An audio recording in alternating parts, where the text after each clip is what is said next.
मालेगाव तालुक्यातील हिसफाळ गावात वाढत्या गुंडगिरी आणि चोरीच्या घटनांमुळे संतप्त झालेल्या ग्रामस्थांनी आज मालेगाव तालुका पोलीस ठाण्याच्या दारात ठिय्या आंदोलन सुरू केले। या आंदोलनात महिला पुरुषांसह मोठ्या संख्येने ग्रामस्थ सहभागी झाले असून परिसरातील परिस्थिती तणावपूर्ण बनली आहे।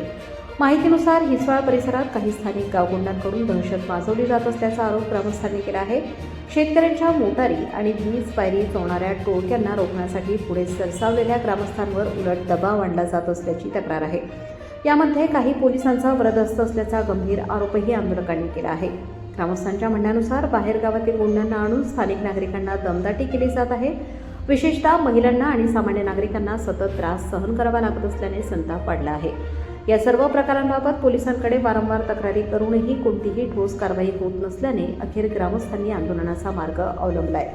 परिसरात दहशत निर्माण करणाऱ्या टोळक्यांवर तात्काळ कारवाई करा, अन्यथा आणखी तीव्र आंदोलन छेडण्यात येईल असा इशारा ग्रामस्थांनी दिला आहे। दरम्यान या आंदोलनामुळे पोलीस ठाण्यासमोर मोठी गर्दी जमली असून कायदा व सुव्यवस्थेचा प्रश्न निर्माण होण्याची शक्यता व्यक्त केली जात आहे। प्रशासनाने लवकरात लवकर या प्रकरणात हस्तक्षेप करून तोडगा काढावा अशी मागणी नागरिकांकडून होत आहे। गावामध्ये एवढ्या चोऱ्या होत आहे, ते एक दिवसाला 7-7, 8-8 घरे फोडतात। राहिला प्रश्न देवाचं मंदिर आहे विठ्ठल रुक्मिणीचं, ते रुक्मिणी मातेचं सोनं पण चोरून नेलं त्यांनी।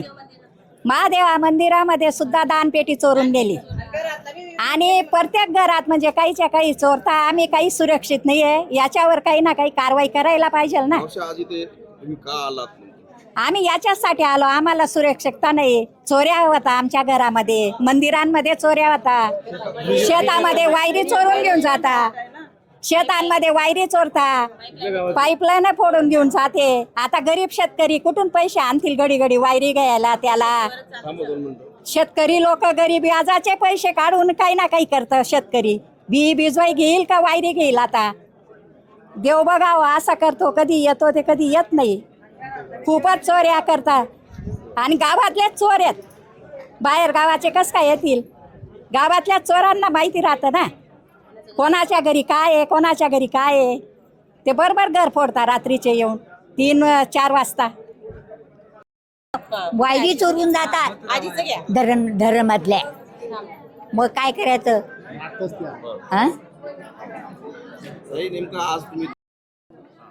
आमचं गाव हिसफाळ तालुका मालेगाव जिल्हा नाशिक येथील आहे। आमच्या गावामध्ये गेल्या 5-6 वर्षापासून शेतकऱ्यांच्या केबल चोरीत जात आहेत। त्या संदर्भात आम्ही सदर पोलीस स्टेशन मालेगाव पोलीस स्टेशनला फिर्याद देखील दिलेली आहे। त्या फिर्यादीच्या संदर्भात चोरांची योग्य ती चौकशी व्हावी या मागणीसाठी आमच्या गावातले सगळेच लोक या ठिकाणी आले आहेत। त्यानंतर आमच्या गावामध्ये सध्या जो एक सामाजिक संवाद आहे तो बिघडलेला आहे। एक विशिष्ट समाजाचे लोक आमच्या गावामध्ये दादागिरी करत आहेत, त्याच्यावर काहीतरी मार्ग निघावा ही मागणी करण्यासाठी आज आम्ही मालेगाव तालुका पोलीस स्टेशनला आमच्या गावातल्या सगळ्या महिला भगिनींसह आलेलो आहोत।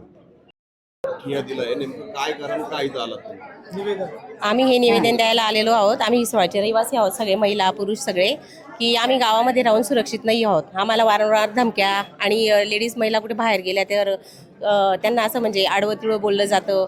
हा प्रकार सगळा चालू आहे, त्याच्यामुळे आम्ही काही सुरक्षित नाही आहे।